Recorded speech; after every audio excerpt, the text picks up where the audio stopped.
que eu vou falar para vocês aqui é pouca coisa da anatomia e de como que a coluna se mexe, alguns fatores estressores e predisponentes, por que as pessoas acabam tendo distúrbios da coluna vertebral. E só um minuto. E vou falar um pouquinho da dor como um sistema multimodal e como que as pessoas percebem esse sintoma, percebem a dor.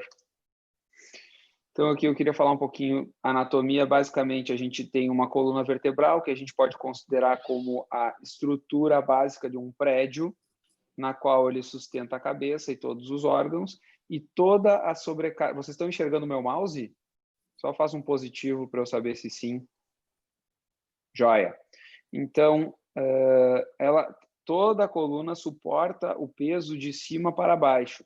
Então, os segmentos lombares baixos vão receber uma carga, uma força de peso maior do que os segmentos cervicais. Então, a gente, quando considera essa estrutura, a gente considera ossos, a gente considera ligamentos, que são bandas elásticas que ligam um osso ao outro, a gente considera os discos intervertebrais, que são famosos, todo mundo tem algum tipo de... já ouviu falar nas famosas hérnias de disco, e no disco ele nada mais é que uma estrutura que fornece um coxinho, um amortecimento entre uma vértebra e outra e ajuda a possibilitar movimento. A gente tem ainda articulações facetárias, na qual a gente considera que uma vértebra trabalha sobre a outra, com os discos e com duas articulações facetárias, as quais eu vou explicar um pouquinho porque eu me ative nesse termo técnico porque elas são importantes, porque são muito geradoras de sintoma ao longo da vida. E a musculatura paravertebral, que faz com que todo esse sistema osso, ligamento, disco e articulação permaneça fixo num lugar. Então, aqui é basicamente um esboço da musculatura na região posterior e como ela une toda a coluna vertebral. Quando a gente fala sobre essa anatomia, tudo isso aqui vocês não precisam ver, vocês precisam entender uma coisa.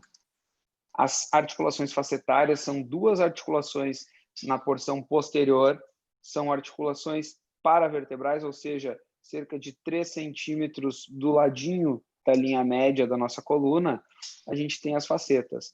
Elas são responsáveis por suportar cerca de 30% de toda a carga que o nosso corpo exerce sobre a coluna e elas são geradoras de dor.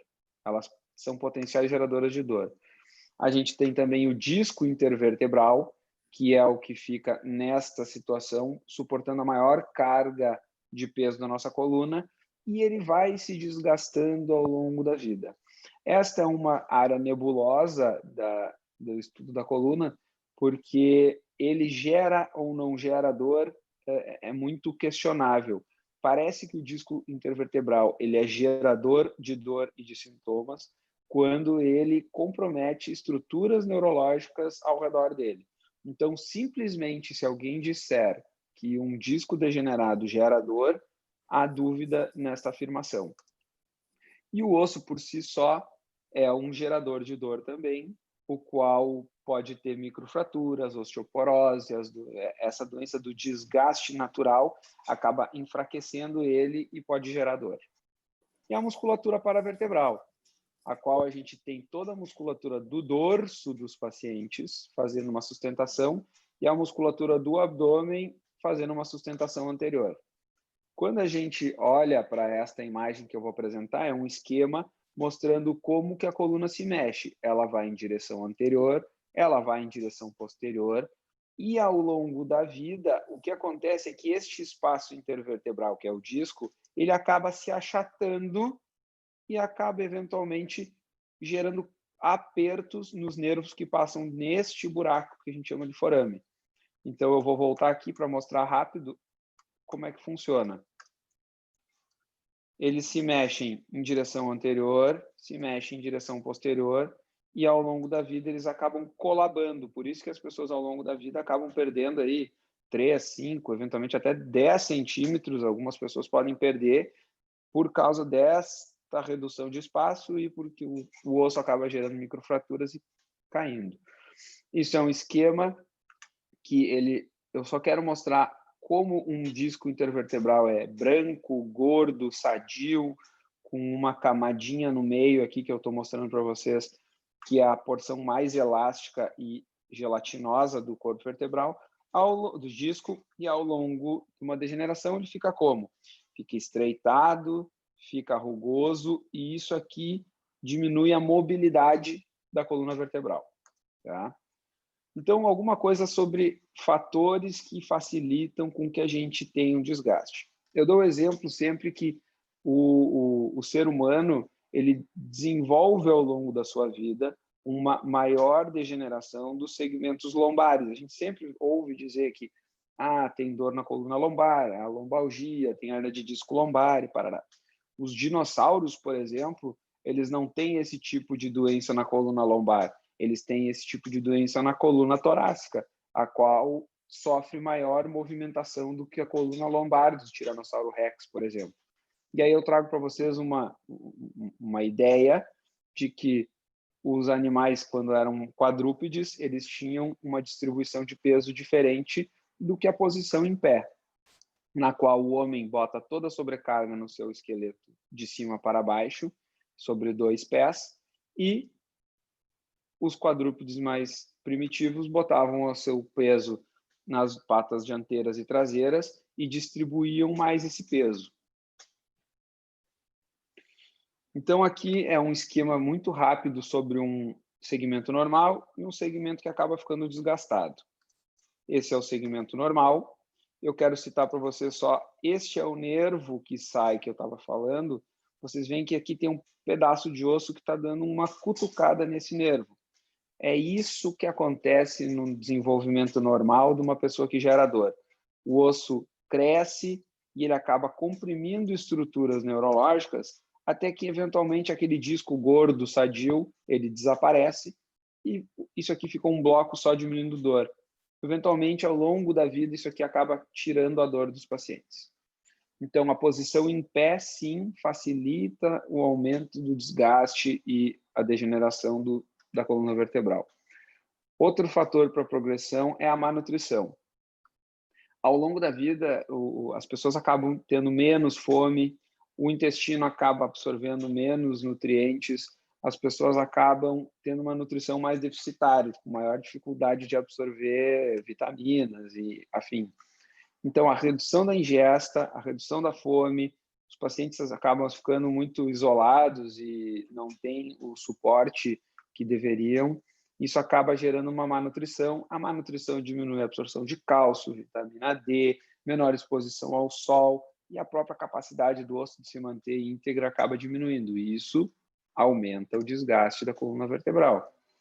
Da mesma maneira, a obesidade como uma epidemia mundial, ela reduz a massa magra e ela acaba aumentando a sobrecarga sobre o esqueleto axial.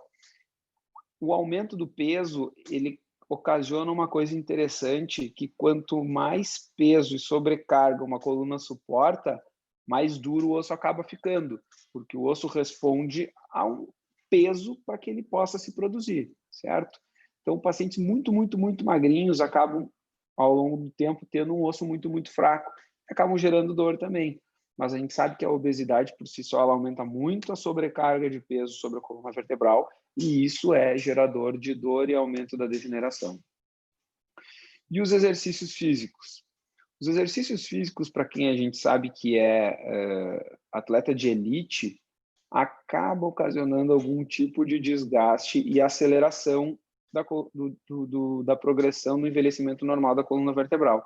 Por quê? Porque eles aumentam muito a sobrecarga sobre o esqueleto axial. Porém, exercícios de recreação e corrida, e jogging, e yoga, e de maneira geral, eles facilitam com que a gente tenha menos dor por geração desse envelhecimento normal da coluna. Então, os exercícios físicos, na verdade, reduzem o risco de osteoporose, reduzem a dor crônica, eles fazem com que a gente tenha liberação de endorfinas e que o limiar da dor seja modificado dessa maneira. eles melhoram a atividade cardiovascular, porque o próprio envelhecimento da coluna acaba gerando um ciclo vicioso. Quando o paciente tem um problema cardiológico ou pulmonar, que ele reduz a mobilidade, ao longo do tempo ele piora a qualidade do osso e isso vai ser gerador de dor. E os exercícios físicos, através de fisioterapia, terapia aquática, que eu vou falar, eles acabam melhorando a postura incorreta da coluna vertebral. Percepção dos sintomas do paciente. Isso é uma... Todo mundo que sente dor, e isso é uma coisa que eu costumo falar muito, a dor que a gente sente neste momento atual, ela é sempre a pior dor, porque ela é a dor que eu estou sentindo nesse momento. Então, se hoje eu tenho uma dor gigantesca, isso é a pior dor da minha vida. Se daqui a 3 dias eu tenho uma dor menor, aquela dor vai acabar sendo a pior dor da minha vida, porque é ela que vai estar me limitando. Então, quando a gente fala sobre dor, a gente tem que entender que não é só o quanto que eu estou sentindo de dor, mas o quanto essa dor nos gera uma dificuldade para as atividades da vida diária, o quanto ela me limita para trabalhar, o quanto que ela me limita para caminhar, o quanto que ela me limita para fazer as atividades que eu quero fazer. E no final das contas, essa dor causando uma dificuldade, ela pode gerar uma desabilidade. A pessoa pode ficar restrita à cama, cadeira de rodas, por causa de uma dor crônica. Então, a perspectiva do paciente, ela é muito tênue. Não adianta só dizer que o paciente tem dor ou que uma pessoa tem dor. Dor, cansaço, diminuição de função, adicionado principalmente nas idades mais avançadas, quando a coluna já tem algum desgaste maior. Adicionado de medo, ansiedade, os pacientes consideram que vão ter redução do tempo da qualidade de vida quando tem essa dor e uma perda de função. Isso acaba gerando um isolamento social. Imagina-se que a gente está vivendo hoje um período de pandemia na qual estamos todos em um isolamento social. Esse isolamento social ele já é presenciado por muitas e muitas pessoas que não têm a capacidade de sair de casa, que não têm a capacidade de se autogerir, e esse isolamento social que a gente está vivendo, muitas pessoas já viviam antes e sofrem com isso e acabam reduzindo mesmo o tempo de vida e a qualidade de vida. Então, a gente tem que lembrar que a dor é multifatorial. A dor é uma dor física, na qual a gente sabe que a gente bate no braço e o braço vai gerar um estímulo doloroso. Isso dói. A gente bate as costas, vai gerar um estímulo doloroso e vai doer. Essa dor ela pode ser gerada por uma contratura muscular, que é a causa mais comum de uma lombalgia e de uma necessidade de afastamento de qualquer atividade. A causa mais comum de afastamento de atividade, de afastamento do trabalho, é a lombalgia. Então, tanto como você fala, mas a lombalgia, todo paciente que tem a lombalgia, em algum momento vai acabar ficando afastado do seu trabalho por causa da lombalgia. Então, isso é muito importante, tanto do ponto de vista pessoal para o paciente, como do ponto de vista socioeconômico, né? E a gente tem que lembrar, então, que além dessa dor física que a gente estava citando, a gente tem a dor mental, que é qual é a percepção da dor pelos pacientes. Pacientes com depressão, pacientes com distúrbios associados, o mesmo estímulo gerador de dor para uns gera uma dor infinitamente maior para outros, porque eles estão com problemas psicológicos que pioram essa percepção da dor. A gente tem que lembrar disso. Os exercícios e a dor. Quando eu falei nos exercícios mais cedo, a gente tem que lembrar que os exercícios liberam endorfinas. Essas endorfinas, elas têm a capacidade de mexerem no limiar da dor. Isso faz com que a percepção de estímulos dolorosos seja menor e faz com que os pacientes tenham uma maior tolerância a alguns tipos de dor. Isso faz com que a qualidade de vida dos pacientes melhore. E os caminhos da dor no sistema nervoso central, eles envolvem a dor física, a dor mental. Quanto mais feliz e de bem com a vida uma pessoa está hoje, menos dor ele vai sentir, porque o corpo tem mecanismos para reduzir essa sensação dolorosa. Então, vamos lá. Quando a gente for falar sobre o manejo da dor, a gente vai acabar, em algum momento, falando sobre o que compõe a coluna vertebral, que são os ossos, paciente com fratura de coluna, paciente com um desgaste natural e osteoporose acaba gerando microfraturas e vão ter dor. Então, o osso é um dos componentes que pode gerar dor na coluna. O famoso disco intervertebral, quando ele vai tendo desgastes e algumas rupturas dentro dele, e no seu desgaste, quando ele aumenta o desgaste e comprime estruturas neurológicas coluna vertebral, são geradores de dor. As articulações facetárias, elas fazem com que a gente... Só um minuto. As articulações facetárias, existe uma teoria na qual, quando o disco intervertebral vai diminuindo de tamanho, aquelas articulações facetárias, que eu disse que suportam 30% do corpo, do peso da coluna, elas acabam sofrendo junto com a redução do disco, porque elas têm que assumir um papel que antes era somente do disco. Quando a gente bota muita sobrecarga sobre essa articulação, as articulações facetárias, elas sofrem com essa sobrecarga.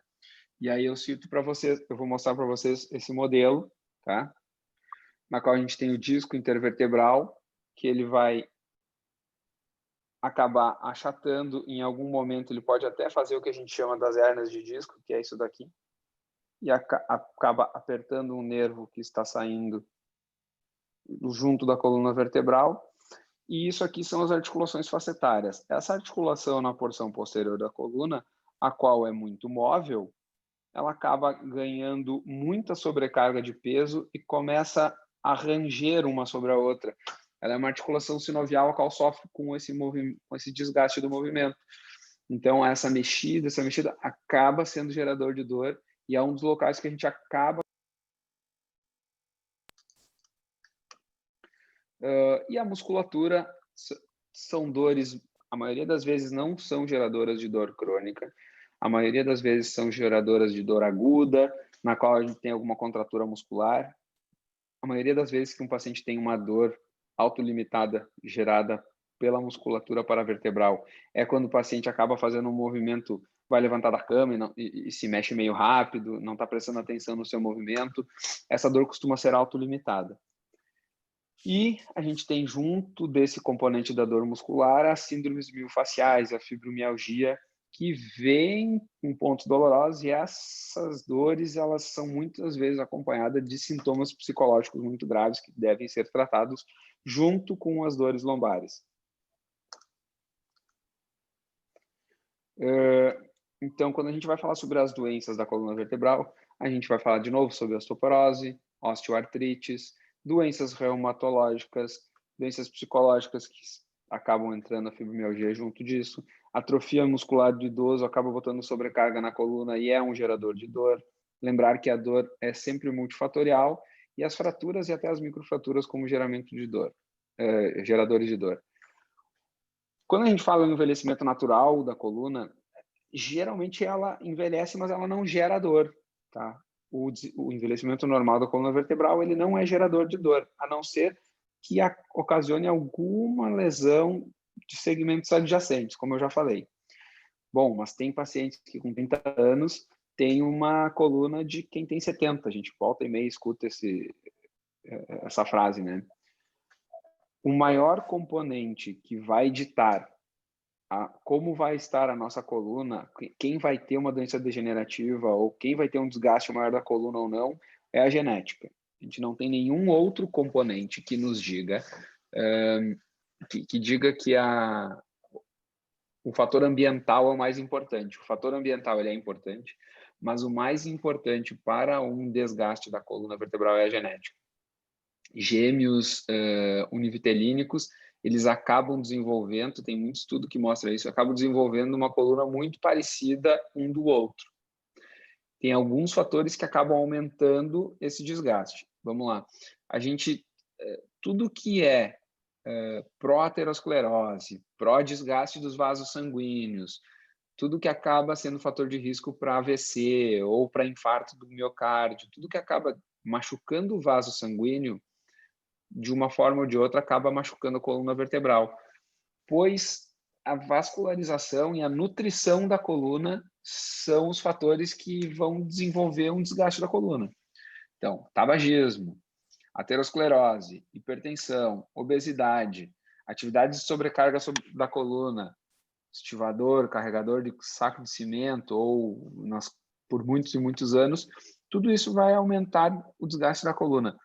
Mas quando a gente coloca isso numa balança, enquanto a genética é responsável por 75%, 80% dos sintomas e da degeneração, todos esses fatores são responsáveis por menos de 20% no somatório.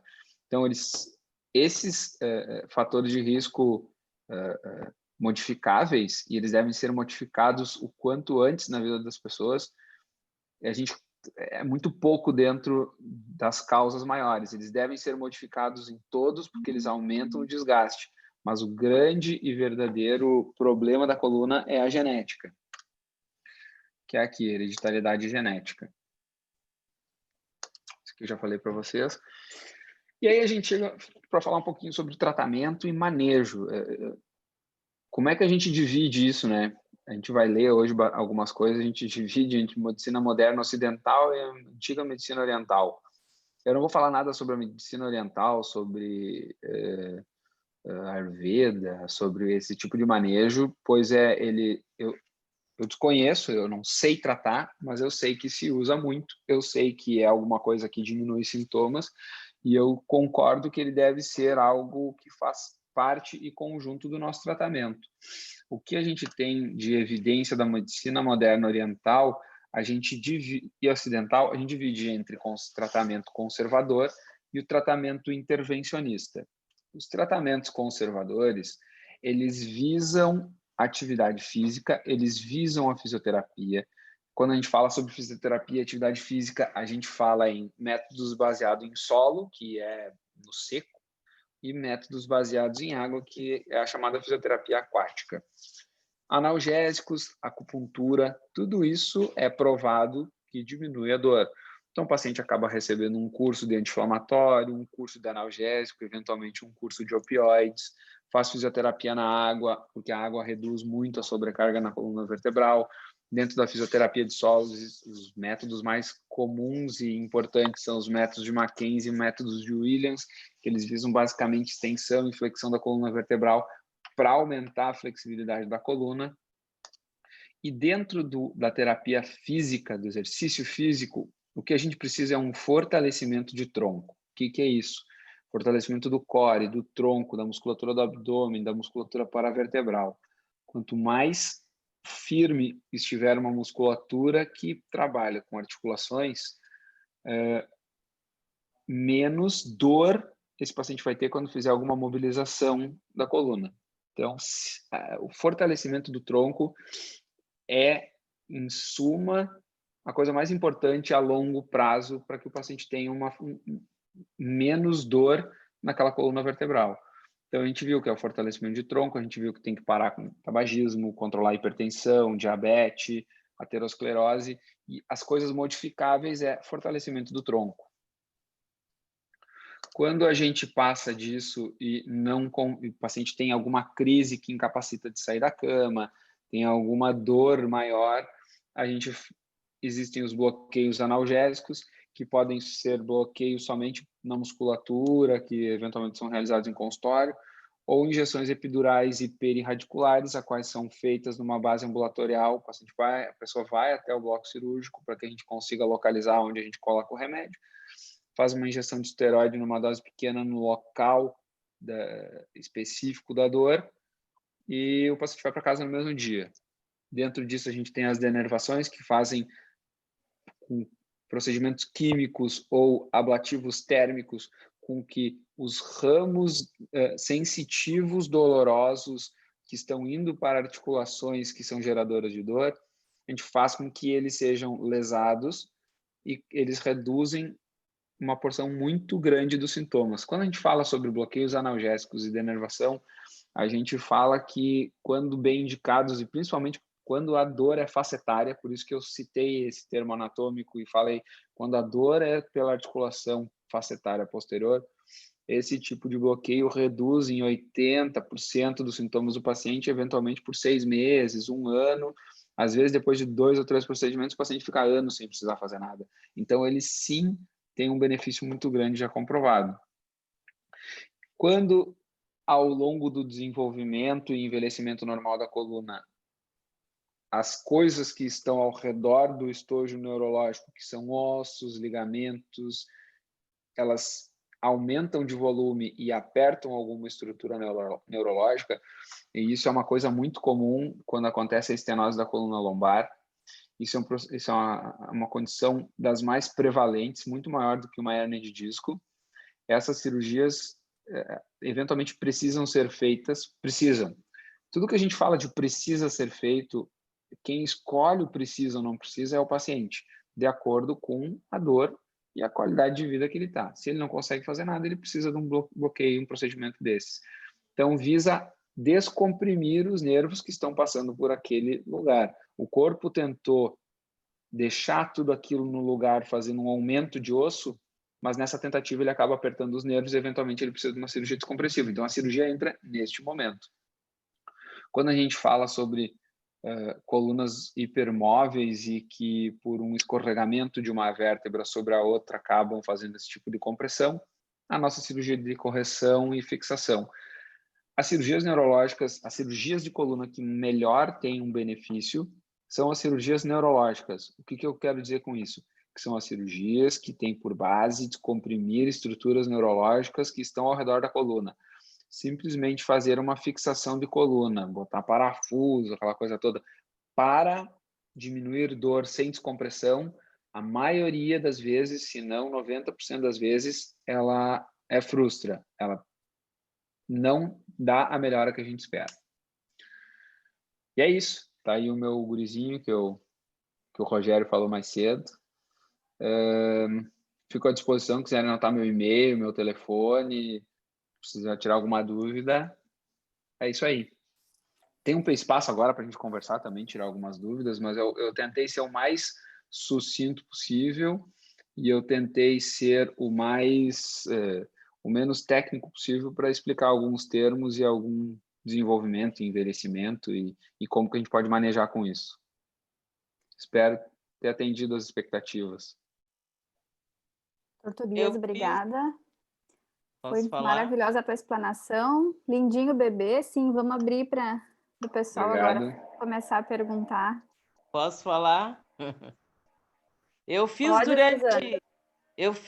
há mais de 5 anos. Eu fiz o bloqueio que o médico falou. E o resultado foi excelente, porque eu tinha uma dor horrível. Eu fiz lá no Hospital Moinhos de Vento durante por um período bastante grande. E eu só comecei a sentir novamente dor na coluna agora que eu tive que por causa da pandemia, parei com a hidroginástica. Com a atividade física, é isso aí. Exatamente, parei com o Pilates, que eu fazia Pilates. Então, eu estou parada. E agora eu sinto dor, né? Então, a minha pergunta é o seguinte, se eu retomar meus exercícios, se eu vou ter essa melhora novamente, né?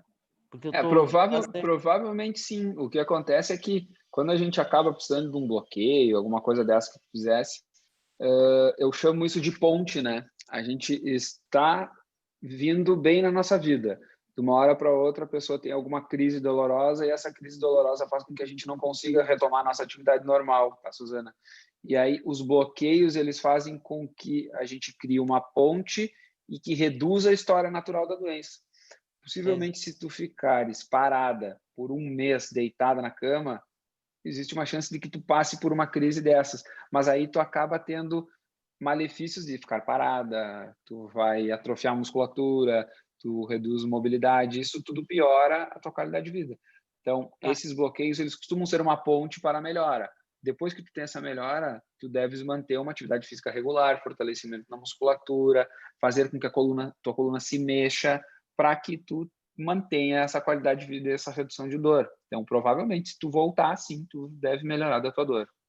Eu caminho bastante, mas eu tenho que trabalhar muito a respiração, porque nesse período aí de tratamento, eu aprendi a respirar, porque é uma das coisas que ajuda muito, né? Então, eu caminho, mas cuidando sempre da respiração, porque senão eu sinto dor na caminhada.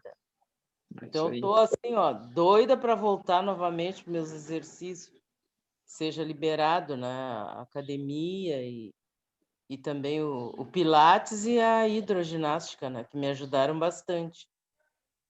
É isso aí que eu queria falar. E realmente o bloqueio funciona. Ele me deu condições de fazer o Pilates, fazer a hidro. Exatamente. Para me manter sem dor. Obrigada. Eu que agradeço. Pessoal, mais alguém? Cristina está querendo falar. Depois eu quero fazer uma pergunta também. Pode falar, Cristina, só está mutada isso. Agora não estou mais. Eu não estou enxergando o doutor, mas eu vou falar no escuro, então. Os parabéns pelo bebê. Doutor, assim, eu só vou ilustrar o que o senhor falou. Eu tenho 4 cirurgias de coluna, 12 pinos, 2 hastes metálicas, um crosslink e mais enxerto ósseo tirado do quadril. Fui operada lá no Mãe de Deus pelo seu colega Sérgio Hennemann. Só na cervical, o senhor foi brando, não assustou da cervical, porque só na cervical eu tive uma estenose, eu tenho artrodese também. Na cervical eu tive uma estenose em C2, C3.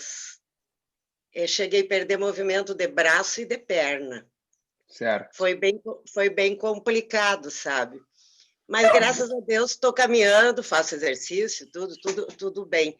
Só não eu fiquei com um caminhar meio de bêbado, porque eu teimei com o doutor Sérgio e não quis fazer a 5ª cirurgia para colocar mais 4 pinos. Vulgarmente, vamos dizer assim, no prumo. Tá? Então, eu fiquei... Tem dias que eu caminho bem normal, mas se eu canso, eu fico com aquele caminhar, parece que de bêbado. Eu faço muita força no caminhar para me manter ereta. Né? E a pergunta até não tenho, porque eu crivava o doutor de pergunta e eu sou formada em fisioterapia também, embora não exerça, então muita coisa, eu até sei que eu deveria fazer mais coisa do que eu faço. Mas só para ilustrar, gostei da sua palestra, bem assim que a coisa funciona, e o meu caso é hereditário. Essa aí. Geralmente as pessoas têm na família, e como tu dissesse, a cervical e a lombar, quem tem uma doença na coluna lombar, muito provavelmente vai ter uma doença na coluna cervical. A maioria dos pacientes que tem um distúrbio da coluna é um distúrbio da coluna. Então, começa na lombar ou começa na cervical e acaba desenvolvendo em algum outro lugar da coluna, certo? Quando a hipertrofia do osso, a hipertrofia do ligamento amarelo apertam as estruturas neurológicas, elas são causadoras de dor. Mas não é só a dor. A dor costuma ser a primeira coisa que o paciente sente.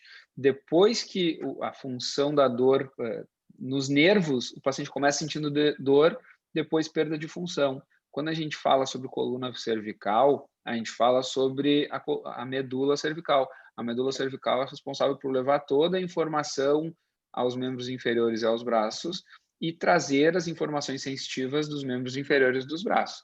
Quando essa medula cervical ela é comprometida, o carregamento de informações é comprometido, o paciente acaba ficando paraplégico, tetraplégico, perda de função, incontinente na cadeira de rodas. Quando o sintoma ele é parcial, como aconteceu contigo, e a gente consegue fazer uma descompressão e fixação a tempo, há uma melhora dos sintomas neurológicos. Então, inclusive, a gente tem um slogan dentro da neuro que se chama Tempo é Cérebro, né? Na qual a gente fala sobre os AVCs, a gente fala muito sobre isso. Mas o tempo também é coluna, tempo é medula. Se a gente não trata os distúrbios da coluna vertebral rapidamente, os pacientes acabam ficando paraplégicos e tetraplégicos e com desabilidades muito grandes. Eu cheguei a esse ponto de perder os movimentos porque eu teimei. Na ocasião, quando o doutor disse tu não tem coluna para 10 anos, eu tinha 37 anos na época. Ele disse que era um caso assim até bem raro pela pouca idade, 37 anos, com uma coluna de 80, né? Aí eu perguntei para ele, quanto tempo falta para o senhor se aposentar? Ele disse, nem penso nisso. Aí eu disse para ele, vou esperar, daqui uns 10 anos eu volto. Não levou 6 meses. Obrigada, doutora, era isso aí. Nada, nada. Posso perguntar? Eu queria perguntar a respeito de uma dor que a gente tem com muita frequência no nosso grupo, eu imagino, que é a dor ciática, né? A dor da compressão do nervo ciático. Uhum. A dor do ciático, ela envolve aquilo que... O ciático ele é formado pela junção de 4 nervos da saída da coluna vertebral, certo? Ele é formado pelas raízes dos nervos lombares baixos e dos sacrais altos. O que é a dor ciático? Todo mundo já teve aquele amor de sogra, aquela batida que dá no cotovelo, que sente aquele choque na mão. O que é isso? É um distúrbio neurológico causador de dor.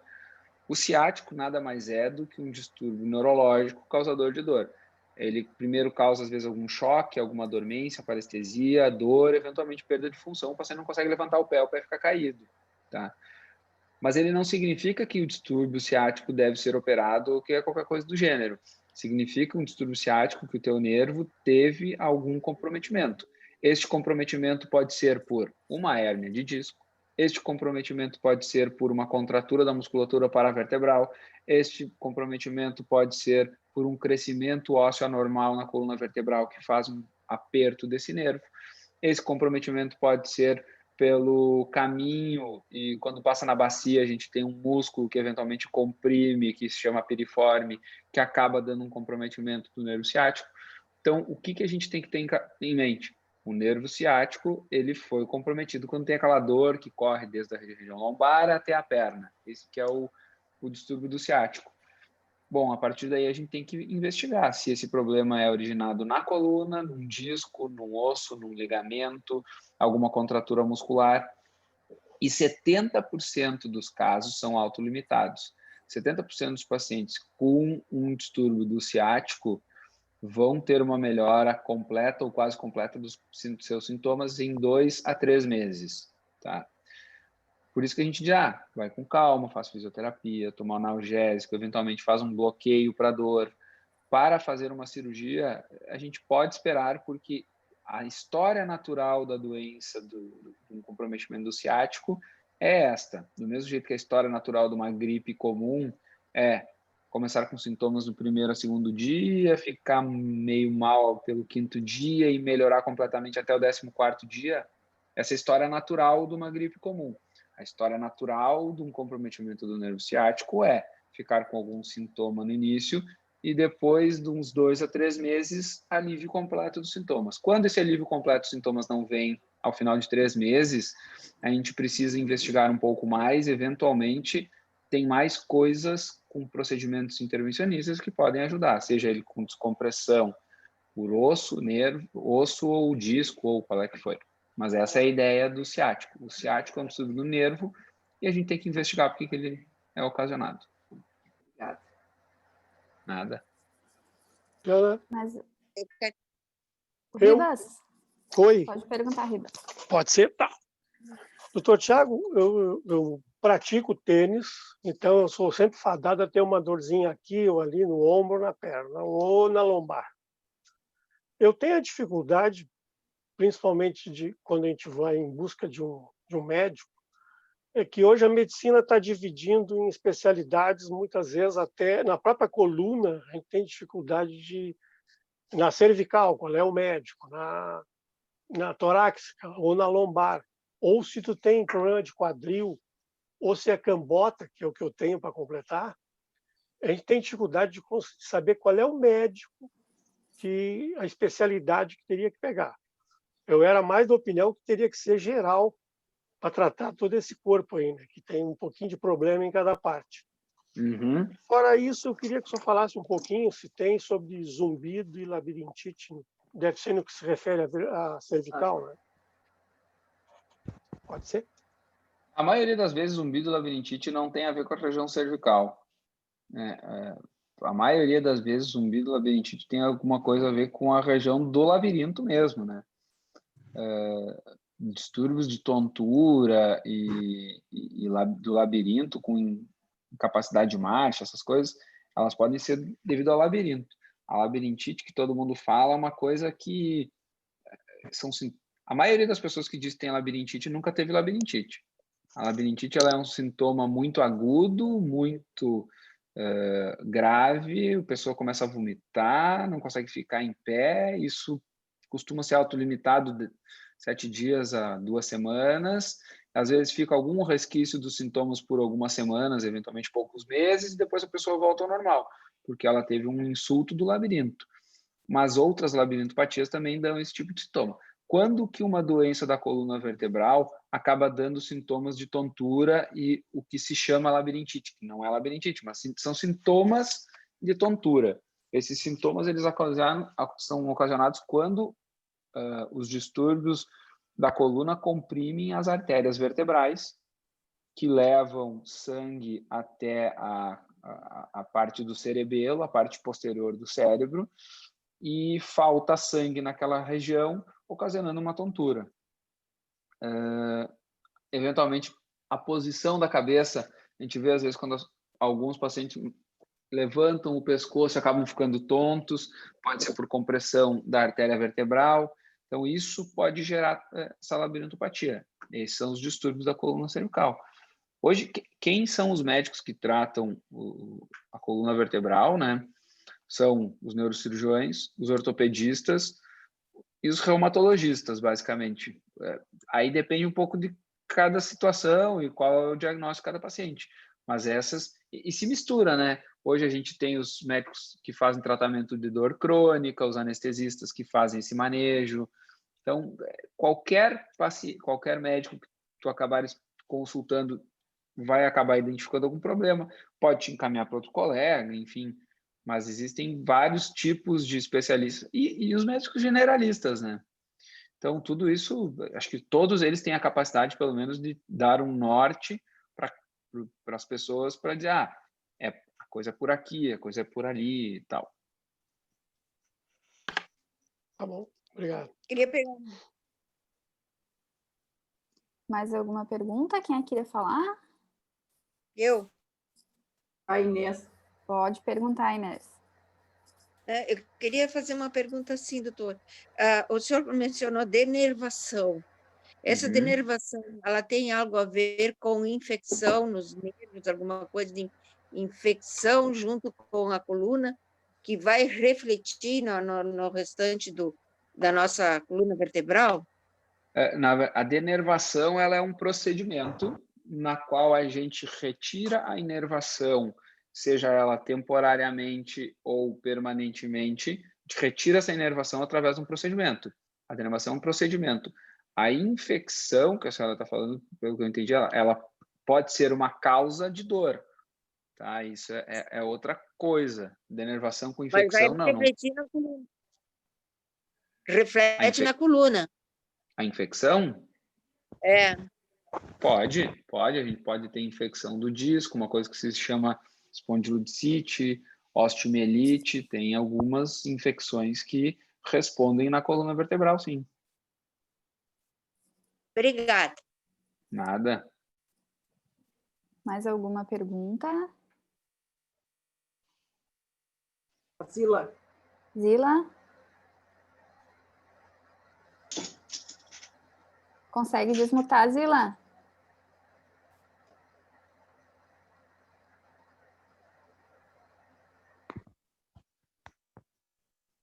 Cantando. Tu não consegue... E agora? Oi, Agora foi. Eu gostaria que o doutor falasse um pouquinho sobre hérnia de disco extrusa. A hérnia de disco extrusa, ela é o que eu estava tentando mostrar nesse modelo mais cedo. Ela é um... Está enxergando? Não, a gente não está enxergando. Peraí. Eu vou tentar, se eu estiver falando, às vezes o meu vídeo aparece. Estão vendo? Sim. Não? É que no celular ela puxando... É que acho que ela está passando as telas no celular. No computador a gente consegue. Mas, enfim, a hérnia de disco extrusa, o disco intervertebral, ele é uma estrutura que, se tu pegares uma pizza, pensa numa pizza, Agora faz de conta que aquela borda, ao invés de ser uma borda pequena, ela é uma borda muito grande, que envolve quase 80%, 60% da pizza, e bem no meio tem só o recheinho, tá? A borda da pizza são fibras de colágeno, geralmente 22 a 25 camadas de fibra que se entrelaçam como se fosse um emaranhado de tecido, e elas são circulares, e no meio a gente tem um amortecedor gelatinoso, o qual faz com que cada vez que a gente comprima uma vértebra sobre a outra nesse disco, esse disco faz uma expansão, como se fosse um bochechamento, e ele contém aquele impacto, ok? Uma discopatia progressiva, um disco doente, ele vai ficando doente e ele vai tendo pequenas rupturas dessas fibras, e essas pequenas rupturas vão fazendo uma degeneração e vão dando dor. Quando a gente tem subitamente ou de maneira subaguda ou crônica ruptura de toda a camada da borda da pizza, o recheio da pizza sai por ali, certo? Então, quando a gente pega uma pizza, rasga ela e chega no recheio, e o recheio sai por ali, ou pensa num pudim que tu corta o pudim e sai aquele recheio do meio, sabe? Então, uma hernia de disco extrusa é isso, é o conteúdo gelatinoso líquido do disco saindo quando a gente rompe todas as fibras do disco. Quando isso acontece, se isso acontecer para a porção posterior, que é onde passam os nervos, e ali geralmente é onde acontece porque é onde o ligamento é mais fraco, ele estoura para cima de um nervo. E aí é como se ficasse com uma pedra no sapato. Um disco com uma hérnia extrusa arrebenta todas as fibras, o núcleo se estoura e esse núcleo vira uma pedra no sapato e fica apertando esse nervo. Por que costuma ser autolimitada essa situação? Porque esse disco ele é algo inchado e demasiado. Se o sintoma é pequeno, ao longo das próximas semanas aquele disco vai dando uma murchadinha, ele diminui um pouquinho, perde água e para de apertar. Então aquela pedra para de ficar encostando no nervo e faz com que o paciente melhore dos sintomas. Então a história natural da dor autolimitada. Quando é um disco muito grande ou se ele é um espaço muito pequeno, aí é muito dependente da anatomia de cada um. Ele fica lá apertando e não há Cristo que melhore o sintoma a não ser fazer uma retirada daquele fragmento extruso. Então, uma hernia de disco extrusa é quando um fragmento do disco estoura por toda a camada e fica apertando um nervo. A gente faz uma cirurgia, vai até lá, retira aquilo. Hoje nós estamos fazendo esse tipo de cirurgia por vídeo já. Então, a gente faz 2 pequenos cortes na coluna de 1 centímetro e, através de vídeo, a gente já fazia umas cirurgias pequenas, com um microscópio. Agora, com o vídeo, a recuperação costuma ter alta no outro dia, de manhã cedo, ou no mesmo dia, eventualmente, com poucos sintomas dolorosos nas costas. E essa cirurgia por vídeo, é uma coisa que já veio, e a tecnologia agora parece estar muito boa e parece estar sendo superior à microcirurgia. Então, os resultados das cirurgias por vídeo de coluna estão sendo muito bons e muito legais. Obrigada, doutor. E o tratamento é só cirúrgico? Para quê? Para essa hérnia para essa... Depende. A solução é só cirurgia? Depende da dor. Todo tipo de cirurgia de coluna depende do sintoma do paciente. Não interessa nenhum exame de imagem. Tá? Se o paciente tem dor aguda por uma semana, a recomendação geralmente é esperar um pouco, porque a história natural é que a coisa alivie. Se a pessoa tem uma dor por mais de 3 meses, que continua sendo incapacitante, e aí tu chega para mim e diz assim, essa dor tá detonando com a minha vida, eu não consigo fazer minhas coisas, ela tá comigo 80% do meu tempo, eu acordo com dor, eu durmo com dor, a minha vida tá um inferno. Bom, aí parece razoável a gente pensar numa cirurgia para que tu melhore. Então, a não ser que exista um comprometimento neurológico, como a colega de vocês teve a Maria Cristina, que comprimiu a medula e ela estava perdendo a força e o controle do seu corpo, na qual o médico vai dizer o seguinte: olha, se tu não operar, em algumas semanas tu vai ficar em cadeira de rodas. Isso é uma frase que pode ser ouvida. Agora, se o sintoma é dor, aí depende muito de cada um. Cada um sabe o quanto consegue conviver com a sua dor.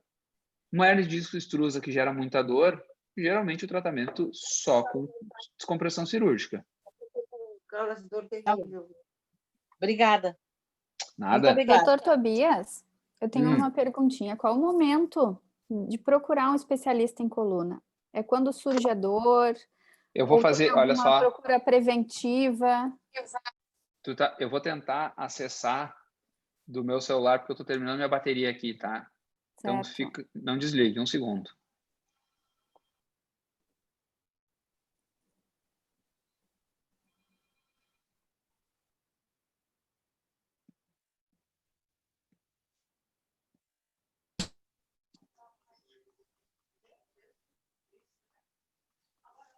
Alô, alô? Estão me ouvindo? Sim. Tá, vamos lá agora. Eu só troquei por onde que eu estou acessando aqui. Faz a pergunta de novo, por favor. Quando procurar um especialista em coluna, se é só no surgimento dos sintomas ou é necessário buscar uma prevenção ou aquelas pessoas que têm um histórico familiar? Ótimo. A gente costuma só receber o paciente do consultório quando estoura o problema, né? É isso que geralmente acontece. Agora, se quiser procurar um especialista de coluna para algum tipo de orientação, eu acho super válido, tá? Quem tem história disso na família, eu acho razoável, sim, procurar um atendimento. O que eu costumo orientar? Não precisa ir a um especialista de coluna para fazer um exame de coluna, porque se tu não tem sintoma nenhum, não adianta fazer exame, porque exame nenhum vai me dizer o que tu precisa fazer. É o sintoma que tem que dizer o que tem que fazer. Bom, já tive uma crise ou não tive, quero alguma orientação. Joia.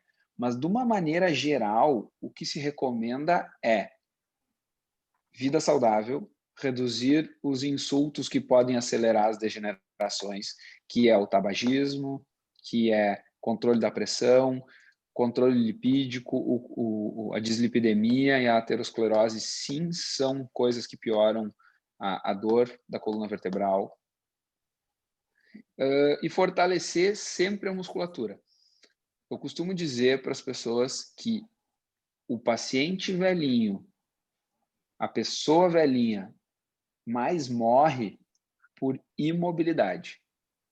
Quanto mais imóvel é uma pessoa, maior o risco é de ter infarto, AVC, distúrbios que não se mexe, vai ter uma trombose. E a senilidade. Quanto menos a pessoa se mexe, maior o risco da pessoa deixar de usar o cérebro e ter alguma coisa. Então, quanto mais forte a gente tiver uma musculatura, e eu não estou dizendo para fazer academia para virar um monstro de academia, não. Eu estou dizendo para usar o seu corpo, mexer as pernas e fazer atividade. A gente precisa de uma atividade que tenha algum grau de contra-resistência. A gente precisa não só levantar o braço e baixar os braços, a gente precisa levantar o braço com algum peso, alguma contra-resistência para que a gente ative a musculatura e diminua a perda de musculatura óssea, de massa óssea. Então, essas são as recomendações para todas as pessoas. Bom, se alguém precisa de alguma orientação mais específica e tal, acho que é válido, sim, por um especialista de coluna. E dentro deles pode ser qualquer especialista, como eu falei, desde um clínico geral até um neurocirurgião, ortopedista, reumatologista, essa é a ideia. Certo, obrigada. Mais alguma pergunta, pessoal? Lúcia Pérez, pode perguntar? Tá, boa tarde, doutor. Eu só queria tirar uma dúvida que a minha mãe, ela teve câncer de mama, que é um problema genético, que eu também tive. E a minha mãe teve mieloma múltiplo. Eu queria saber, assim, se tem alguma relação com esse câncer de mama, se eu tenho que fazer algum acompanhamento mais aprofundado, já que ela teve esse mieloma múltiplo, né? Certo. Então, o câncer de mama, ele tem... Hoje a gente, até pouco tempo atrás, a gente botava o câncer de mama tudo num balaio, né? É assim que funciona a medicina. A gente descobre uma doença e depois a gente descobre, entre aspas, as subdoenças que vêm dentro dela. Então, o câncer de mama era um grande balaio onde botava todos os tipos de câncer dentro.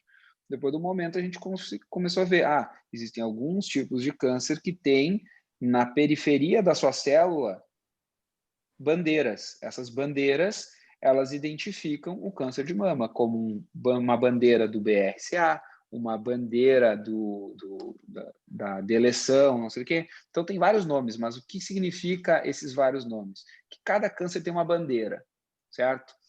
Algumas bandeiras de câncer de mama, como outros tipos de câncer, levam a bandeira de outros cânceres. Então, quem tem um tipo de câncer de mama, eventualmente tem risco de ter um tipo de câncer de intestino. Quem tem um câncer de pulmão, eventualmente tem risco de ter um outro tipo de câncer de intestino ou de mama. Para isso, eu não tenho condições de lhe orientar, tá? Mas eu tenho condições de lhe dizer que sim, é importante, se a senhora teve isso, procurar conversar com o seu oncologista ou até com um hematologista, tá? Porque sim, as bandeiras dos cânceres podem ser carregadas por mais de um tipo e às vezes a gente tem algum tipo de diagnóstico precoce para poder tratar. Certo, obrigada. Nada. Mais alguma dúvida? Não? Então, a gente agradece, Dr. Tobias, pela presença, pelos esclarecimentos, pela disponibilidade. O pessoal está pedindo se tu disponibiliza de novo o teu contato ali, se é possível, se tu passa para a gente depois. Eu acho que eu vou te passar depois, porque no momento eu estou quase sem bateria, não vou conseguir te passar. É verdade. Não, então depois a gente Mas eu mando ali. Eu mando para ti, sem problema nenhum. Perfeito, combinado então. Vamos fazer a nossa fotinho. Obrigada, doutor, em nome da associação, mais uma vez. Nada. Aqui, ó, eu vou conseguir botar aqui para vocês logo, logo. Tu vai querer fazer a foto? Faz a foto que depois eu boto o contato. Então tá, vão ser 2 fotos, porque nós temos 2 telas. Vai lá primeiro, então. Ok. Foi a primeira.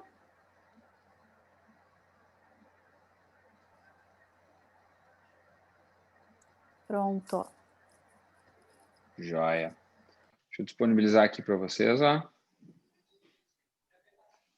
Estão enxergando? Ele fica pequenininho. É melhor botar no... Eu acho que tu encaminha para a gente e a gente... Tá bom.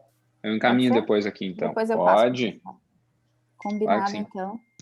Tá bem? Muito obrigado, doutor. Certo, pessoal, obrigada. Obrigado pelo convite aí, Rogério. Ficou à disposição de vocês. Abração. Abraço. Tchau, abraço. Muito obrigada, doutor. Tchau, pessoal. Valeu. Tchau. Tchau. Até amanhã. Aqui está desabando a chuva. Tá bom o temporal. Tá caindo um temporal aqui. Ela que vai subindo, Então, manda tá caindo um temporal aqui. É muito. Tchau, pessoal. Se cuida, Su. Tchau.